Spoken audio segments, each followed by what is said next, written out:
오늘 오후 2시에 정기국회 마지막 본회의가 열릴 예정이었는데 이게 잇따라서 연기가 됐고 네. 조금 전 그 국회 취재기자 얘기대로 한다면 잠시 뒤인 오후 3시에 열릴 예정이라고 하고요. 오늘 핵심 쟁점 법안이죠. 공수처법 개정안 등이 상정이 될 예정인데 이에 대해서 강하게 반발하고 있는 국민의힘 측에서는 무제한 토론, 그러니까 필리버스터를 5개 법안에 대해서 현재 신청한 상태입니다. 네, 관련해서 하나씩 내용들을 좀 짚어보겠습니다. 두 분 모셨습니다. 박성현 더불어민주당 상근 부대변인 그리고 이준석 전 미래통합당 최고위원과 함께 이야기 나눠보겠습니다. 어서 오십시오. 네, 안녕하세요. 안녕하세요. 먼저 국민의힘 쪽 입장을 좀 드려야 되니까 이준석 전 위원님께 질문을 좀 드리겠습니다. 앞서 좀 정리를 해드렸지만 5개 법안에 대해서 그 무제한 토론 필리버스터를 신청을 했고요. 특히 그중에서 가장 쟁점 법안이 공수처법 개정안이잖아요. 그런데 이게 사실상 시간을 좀 늦출 수는 있겠지만 법안 자체를 막을 수 없어서 실효성은 없는 것 아니냐 이런 지적도 있더라고요. 실제로 이제 강행 처리를 위해 가지고 상당히 이제 뭐 예전에도 보면은 이 필리버스터라는 단어를 우리가 처음 이제 듣게 된 것이 민주당이 2016년에 총선을 앞두고 이제 테러 방지법 필리버스터를 하겠다 그러면서 그때도 실질적으로 막을 수 있는 방법은 없었지만은 야당의 의지를 보여준 역할로 이제 사용했던 것이거든요. 그렇기 때문에 이번에 공수처법 관련해서도 저희 야당의 의지를 보여주기 위한 의도가 있고요. 지금 보면은 또 5개의 쟁점 법안들이 있는데 여기에 대해 가지고 지난 4+1의 패스트트랙 때도 마찬가지였지만은 본회의 표결 당시에 이제 임시국회 회기 하나당 하나의 안건을 이제 사실상 종료되면 자동 처리할 수 있게 되는 것이기 때문에 이번에 뭐 박성중 원내대변인도 민주당 쪽에서 얘기했지만은 연말까지 계속 임시국회를 열어야 수 있다, 한 달 내내. 그래서 필리버스터가 나올 수 있다 이런 얘기를 했는데 그렇다면 이번에 박병석 국회의장께서는 정확히 밝히셔야 됩니다. 예를 들어서 또다시 그런 살라미 국회를 하면서 필리버스터 해가지고 하나의 회기를 종료시키면은 한 건 처리하고 하나 하면 또 이런 식으로 꼭 이런 식으로 국회를 운영하는 것이 아름다운 모습인지 돼가지고 민주당에서 그 답을 할 필요가 있습니다. 살라미 국회 말씀도 해주셨는데 지금 상황 어떻게 보고 계시는지요? 예, 그 필리버스터가 이제 국회법에 뭐 보장돼 있는 것이고 그리고 뭐 우리나라뿐만 아니라 그 해외에서도 그 이제 뭐 소수 야당이 자신들의 그 의사를 표현하는 방법으로 이렇게 사용하고 있기 때문에 뭐 이것을 꼭 잘못됐다 이렇게 말할 수는 없는데 지금 이 사안이 그뭐 핵심 쟁점이 지금 공수법이지 않습니까? 네. 이 공수처법은 사실상 그 20대 국회 마지막에 많은 혼란 속에서 뭐 동물국회라는 말을 들어가면서 이렇게 통과가 됐었죠. 그리고 이제 그걸 과정을 막는 과정에서 많은 의원들이 또 그 선진화법 위반으로 기소되기도 했고요. 이제 뭐 이런 과정을 거쳤는데 사실은 지금 현재 야당의 중진들이 이전에는 이 공수처의 필요성을 언급하신 분들이 많이 있습니다. 그리고 이제 이것은 그동안 그 공수처의 필요성을 많이 이렇게 요청해온 국민들의 그 의지기도 하죠. 이제 크게 보면은 이제 1987년 이후에 우리나라가 민주화가 된 이후에 남아 있는 과제가 뭐 군부가 물러나고 그 다음에 이제 다시 들어온 것이 이제 권력기관이었단 말입니다. 이 권력기관이 검경 그리고 국정원이 이제 있었죠. 예. 그래서 이 권력기관의 개혁은 사실은 20대 국회에서 못한 것이고. 그래서 21대 국회 그리고 문재인 대통령 임기 안에서 반드시 개혁해내자. 그 개혁의 그 제도적인 완성이 이제 입법으로 되는 것인데 이번에는 반드시 그걸 해내자라는 것이 뭐 정부 여당의 입장뿐만 아니고 많은 국민들의 요구다 생각하고 있습니다. 그래서 이 기회에 더 늦지 않게 권력기관 개혁이 완성되어야 되고 그 정점이 바로 공수처법이다 이렇게 생각하고 있습니다. 저는 지금 공수처법의 내용보다도 공수처장을 임명하는 과정 중에서 민주당이 자가당착에 빠진 상황 속에서 그걸 돌파하기 위해 가지고 지금 강행 처리하고 있는 것이거든요. 지금 저희가 이제 작년에 이맘쯤을 생각해 보면요. 원래 뭐였냐면요. 2가지 패키지 상품을 엮은 겁니다. 선거법과 그다음에 이제 검찰 개혁 안이라는 것을 검경수사권 조정이랑 공수처법을 엮은 것인데 이게 사실 굉장히 이종적인 상품입니다. 둘이 연관성이 없는데 그 당시에 4+1이라는 그런 어떤 야합체를 만들기 위해 가지고 손학규 대표 그다음에 저쪽에 이제 심상정 대표 이렇게 설득하기 위해 가지고 그런 어떤 틀을 만든 것인데 자, 이 틀이 유지되면 어떻게 되는 거였냐면요. 선거에서 만약에 그 선거법대로 치렀으면은 잠시만요. 지금 현재 나가고 있는 화면을 먼저 좀 설명을 드리고 말씀 이어주시면 감사하겠습니다. 앞서 오후 3시에 그 본회의가 열릴 예정이라고 했는데 지금 이 시각 국회 본회의장 모습 보고 계십니다. 의원들이 속속 자리에 착석하는 모습을 확인할 수 있고요. 지금 국회의장도 지금 자리에 그 착석을 한 것으로 지금 보입니다. 지금 조만간 국회 본회의가 열릴 것으로 보이는데 이 열리고 나서 바로 필리버스터가 진행되는 겁니까, 위원님? 먼저 이제 안건 상정을 하게 되면 거기에 필리버스터 신청을 하게 되는 것인데 저 의원들이 다 입장에서 앉는데도 시간이 좀 걸릴 것이기 때문에 좀 지켜봐야 될 것 같고요. 네. 저는 이제 설명하던 걸 계속 말씀드리면은 네. 결국에는 연동형 비례대표제와 결국엔 이 검찰 개혁안이라는 거를 같이 이제 트레이드를 해서 들어간 것인데 자 지금 상황을 보시면요 원래 공수처장 추천안에서 이제 야당의 비토권을 2개 보장해줬거든요. 연동형 선거제를 통과시킬 때 야당을 설득한 근거가 뭐였냐면요. 자 이번에 연동형 비례대표제를 하면은 바른미래당이나 정의당 둘 중에 하나는 교섭단체가 될 수 있다. 그러니까 야당 몫의 추천위원 중에 하나는 정의당이나 바른미래당이 가져가게 되면은 어차피 국민의힘 그 당시 보수야당의 비토권은 무력화된다. 예. 이걸 자기들 나름대로 머리 써가지고 이제 밀어붙인 거거든요. 그런데 하다 보니까 중간에 본인들이 변심했어요. 그래가지고 위성정당 만들어가지고 결국 정의당이랑 바른미래당이 교섭단체가 안 됐죠. 그러다 보니까 본인들이 거꾸로 이제 공수처장에 있어가지고는 보수야당의 비토권 2개를 다 받아들여야 되는 상황이 온 겁니다. 그러니까 이걸 이제 갑자기 우리가 하나 먹었는데 하나를 못 먹네 이러니까 이제 법을 바꾸겠다는 것이거든요. 이게 정확히 뭐냐면요. 저희가 마트 가 보면은요 맥주를 팔 때 옆에 땅콩 같은 거 붙여가지고 사은품 파는 사람들이 있어요. 근데 진짜 악성 소비자들 뭐 하냐면요 땅콩만 빼먹은 다음에 반품해요 맥주를. 이 꼴 아닙니까 지금? 이거는 악덕 소비자도 이렇게 안 하는데 정당이 어떻게 이런 짓을 합니까? 말씀해 주시죠. 예, 그 모든 제도를 처음에 설계를 할 때 그 완벽하고 그다음 아주 정합하게 이렇게 해낼 수 없는 것은 다 알지 않습니까? 왜냐하면은 그 입법 기관을 통해서 여야의 합의든 또 국민적 동의든 다 얻어내야 되기 때문에 어느 정도 이렇게 한계가 있을 수밖에 없습니다. 다만 중요한 것은 왜 공수처를 설치해야 되는가라고 하는 그 필요성이죠. 그것이 핵심입니다. 그래서 입법자들이 입법의 과정에서 당리당략 또는 뭐 자당에 유리하게 이런 조항 저런 조항을 넣고 이렇게 맞출 수는 있습니다. 그러나 어떻든 통과가 된 법이라면 예. 그 입법의 취지가 달성될 수 있도록 노력하는 것이 또한 입법자의 의무이거든요. 그런데 지난 과정을 쭉 보면은 이미 7월 달에 출범해야 될 공수처가 지금까지 안 되고 있지 않습니까? 그리고 공수처장 후보 추천위원회를 구성을 하고 거기에 야당이 위원들을 추천을 했는데 뭐 다 아시다시피 그 연기를 위한 그 공수처를 연기시키기 위한 계속적인 그 비토권의 남용 있었지 않습니까? 그리고 잘 아시다시피 그 대표적인 보수단체라고 하는 그 변호사협회 회장도 야당의 이런 식이면은 공수처는 출범할 수가 없다. 그래서 회의를 안 하겠다라고 말할 정도이지 않습니까? 그래서 기왕에 만들어진 법이 이렇게 형해화되고 왜곡되고 있다 그러면은 이제는 법을 바꿔서라도 예. 공수처를 출범시키는 이 요구에 답해야 된다. 이렇게 생각하고 있습니다. 네. 지금 이 시각 국회 본회의장은 어떻게 되고 있는지 화면이 준비되면 한번 보여주시고요. 오후 3시쯤에 개의가 된다고 했는데 지금 국회의원들 상당수가 지금 자리에 착석을 한 것 같습니다. 네. 예정보다는 지금 3시가 좀 넘긴 했는데 조만간 의원들이 성원이 되면 국회 본회의가 열리지 않을까 지금 추측이 되고 있습니다.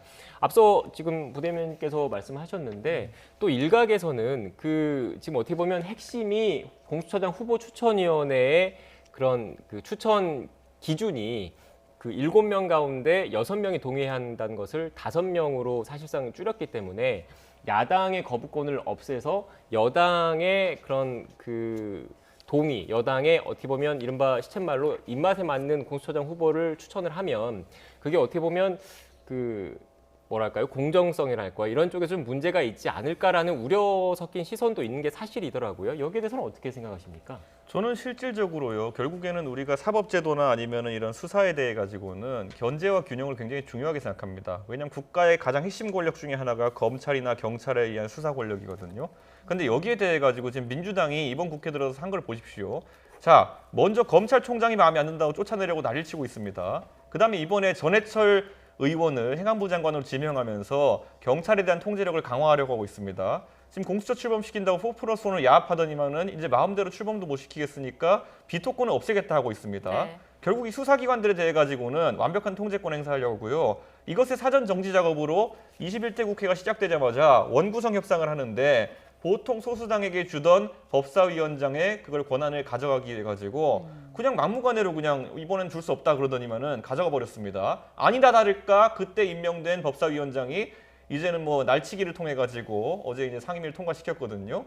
이거는요 진짜 다 먹으려고 하는 겁니다. 실제로 다 먹었고요. 이런 상황 속에서 이제 검찰총장이 물러나게 되면은 그 다음 검찰총장을 과연 정권의 핵심부를 수사할 수 있는 사람을 넣을까요? 전혀 아닙니다. 그렇게 되면은 지금 시점에서 정권에 관련된 권력 비리, 야당이 무슨 권력형 비리 할 수 있습니까? 결국 권력형 비리라는 것은 여당 쪽에서 정부 쪽에서 나오게 마련인데 그들을 견제할 수단을 다 뺏어가겠다는 겁니다. 예. 그렇기 때문에 이거는 우리 국민들이 굉장한 경각심을 가지고 바라보고 있는 것이고 최근에 대통령 지지율 푹푹 떨어지는 거 고민하지 마시고요. 이 독재에 대한 기도를 국민들이 인식했기 때문에 지지율 떨어뜨리고 있는 겁니다. 네.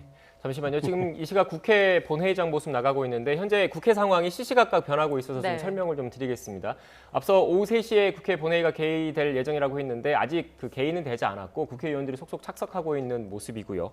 그 공수처법 개정안이 가장 핵심 쟁점 법안인데 그 현장 취재 기자들의 전원에 의하면 공수처법 개정안 처리는 일단 뒤쪽으로 좀 밀려 있는 것 같고 비쟁점 법안들을 우선 처리하는 것으로 파악이 됐습니다. 지금 이 시각 현재 국회 본회의장 모습을 보고 계십니다. 네, 국회 상황이 계속해서 변하고 있는데 계속해서 취재 기자 통해서 들어오는 내용들은 저희가 실시간으로 전해드리겠습니다. 이어서 박성현 상근 부대변인의 입장도 들어봐야 될 것 같아요. 예, 그 방금 뭐 이준석 최고위원님 말씀도 뭐 그렇게 생각할 수는 있습니다만은 그 야당이 최근에 하는 이야기를 들어보면 전부 이제 결론을 내놓고 거기에 이제 지나온 과거들을 다 끼워 맞추고 있어요. 사실 작년 연말에 20대 국회 마지막에 공수처법 처리 과정에서도 야당은 그때 장외투쟁하고 있었습니다. 그리고 21대 국회가 시작하면서 상임위원장 서로 이제 그 협상을 할 때도 다 안 하겠다 그랬어요. 예. 그래서 본인들이 과거에 뭘 했는지를 이야기를 하지 않고 나온 결과를 거꾸로 끼워 맞춰가지고 이런 의도가 아니냐 이런 겁니다. 행안부 장관이 임명이 됐는데 행안부 장관이 경찰의 수사권을 통제하려고 한다. 그러면 행안부 장관이 업무 범위가 경찰에 들어가 있는데 그러면 행안부 장관은 그럼 야당을 시켜야 될 겁니까? 그건 아니지 않습니까? 그래서 이번에 권력기관 개혁에 따라서 경찰도 많이 바뀝니다. 정보와 수사가 구분되고요. 국가수사본부가 생기고 뭐 이런 자치와 중앙이 나눠지고요. 그래서 이제 이런 복잡한 과정에서 법률가 출신 그리고 뭐 소위 말하는 이제 실세라고 하는 이런 그 장관이 이제 들어감으로써 이런 그 변화의 과정을 원활하게 잘 할 수 있는 이런 장점이 있기 때문에 이렇게 임명을 한 것이거든요. 그래서 그 모든 것을 다 거꾸로 끼워 맞춰서 그래서 문재인 정부는 독재라고 이야기를 하고 그리고 공수처가 권력의 비리를 감추기 위해서라고 하는데 사실 지금까지 이제 대통령 임기가 얼마 안 남았지 않습니까? 지금까지 권력 비리라고 하는 게 뭐 있었습니까? 조국 장관 수사를 그렇게 뜨뜻하게 했는데 지금 뭐 뚜렷하게 뭐 나온 게 있습니까? 예. 그리고 또 뭐 딸의 표창장 문제 이런 문제가 권력형 비리라고 할 수 있나요? 그러니까 야당의 주장은 지나친 그 경강부회다. 좀 뭐 그렇게 말씀드릴 게 있습니다. 네, 예. 지금 부대변인께서 조금 전에 국가수사본부 그리고 경찰 얘기를 하셨는데 이 말씀하셨으니까 좀 연장선상에서 오늘 지금 처리되는 법안이 공수처법 개정안 외에 국정원법 그리고 뭐 경찰법 개정안도 좀 포함이 돼 있습니다. 특히 국정원법 관련해서는 대공수사권 관련된 그 논란이 좀 있는 것 같더라고요. 결국 대공수사권이라는 것이 지금까지 잘못 활용된 사례가 있기 때문에 이것이 개혁의 대상이 되는 것인데 잘 살펴보면 지금의 국가 상황 속에 안보 상황 속에서 대공수사권은 굉장히 중요합니다. 그런데 이것을 경찰에 이제 이관하는 문제에 대해 가지고 그럼 받는 조직이 여기에 대해서 준비가 되어 있느냐를 이제 살필 필요가 있는 것이거든요. 지금 안 그래도 경찰로 이런 기능을 이관하고 수사권도 많이 이관하고 이렇게 하면서 경찰의 비대화가 또 문제되고 있는 것이거든요. 네. 그런 상황 속에서 이걸 자세히 검증하는 것이 필요한데 우선 넘기고 보자입니다, 지금. 그리고 아까 수사본부 얘기가 나왔는데요. 자, 저희가 아까 제가 이제 행안부 장관을 전해철 의원 임명한 것에 대해 가지고 상당히 우려스러운 이야기를 했던 것이 원래 저희가 검찰총장 같은 경우에도 보면요. 검찰총장은 검찰 출신 인사가 하는 겁니다. 그렇기 때문에 지금 보면 문재인 정부가 검찰 내 조직적인 저항에 맞닥뜨리고 있다 이렇게 생각해서인지 국가수사본부라는 게 뭐냐면요. 경찰이 하는 여러 가지 그 업무들, 수사도 있고 경비도 있고 뭐 다 정보도 있고 다 있지 않습니까?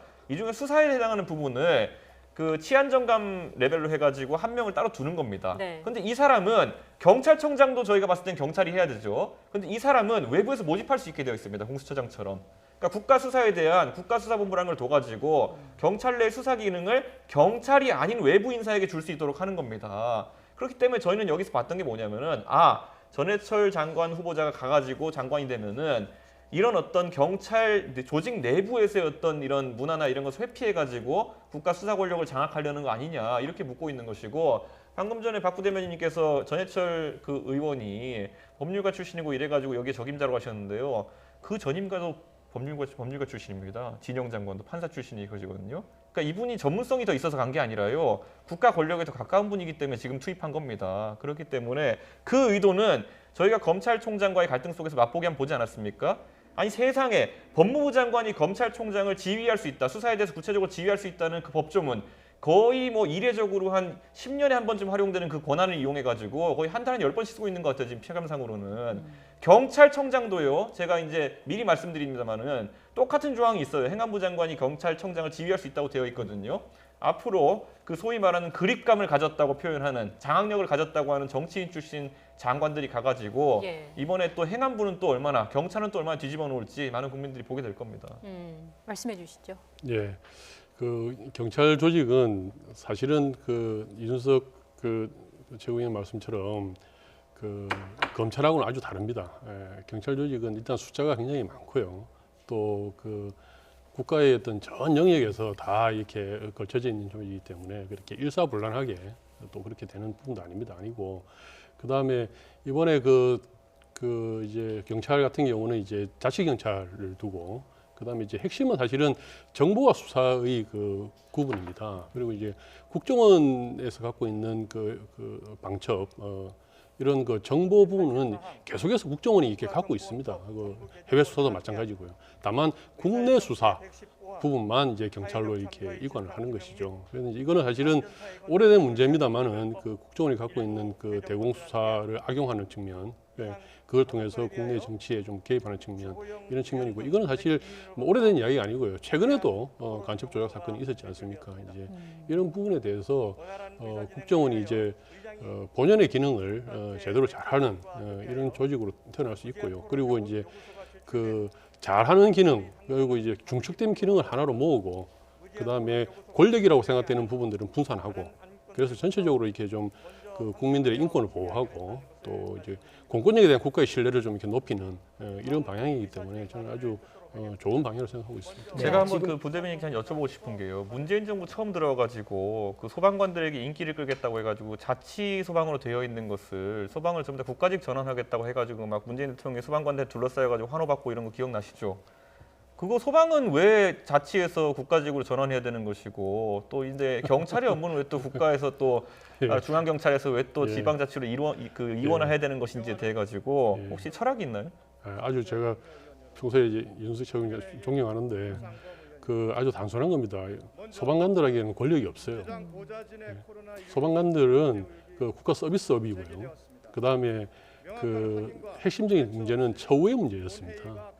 네. 지방에 있는 그 자치 소방관과 중앙 공무원들하고의 처우의 차이의 문제였기 때문에 이것을 해결하는 방법으로 사용했던 것이죠. 아닙니다. 제가 정확히 그 당시 민주당이 얘기했던 지금 위원님 잠시만요. 지금 현재 나가고 있는 화면을 좀 설명을 좀 해드려야 될 것 같아서 예. 앞서 그 국회의장이 그 필리버스터 무제한 토론을 신청한 법안을 먼저 설명을 했습니다. 앞선 화면에서 설명을 했는데 거기에 뭐 공수처법, 5.18 특별법, 사회적 참사 특별법, 국정원법, 남북관계 발전법 등이 있다라는 걸 설명을 먼저 하고 이런 쟁점 법안들은 나중에 상정을 하겠다라고 얘기를 했고요. 지금은 비쟁점 법안들에 대해서 먼저 처리하겠다라는 내용이고 관련된 법안 설명이 좀 있는 장면인 것 같습니다. 여기까지 좀 설명을 좀 드리고 앞서 그 어떤 말씀하시려고? 네. 그러니까 제가 정확히 기억하면요. 그때 문재인 대통령께서 소방을 이제 지방자치에서 중앙직을 바꾸고 국가직을 바꿔야 된다고 한 그 근거에는 권력의 문제가 아니라요. 결국에는 지방자치단체별로 그 재정이나 이런 상황에 따라 가지고 소방력이 차이 나는 것이 굉장히 불합리하다고 생각하기 때문에 그렇게 하셨거든요.